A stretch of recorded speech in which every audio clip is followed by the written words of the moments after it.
What is iframe? By iframe, you can open another website into your web page.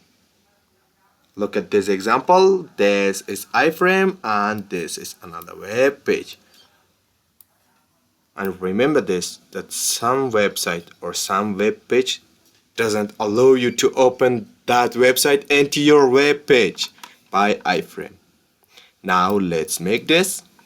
You can make iframe by write iframe tag, and by source you can specify the location of that web page that you wanna open it into your web page.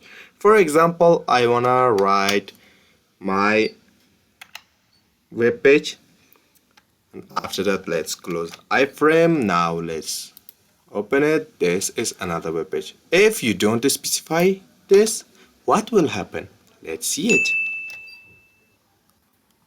Nothing is appear here, and if you write the website name here, you can open the web page.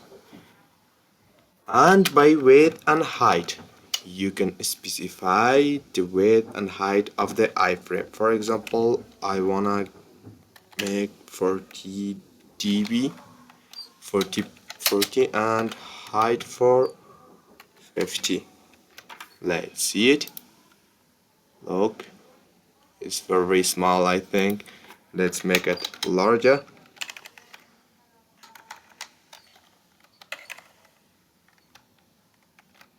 Now let's see it.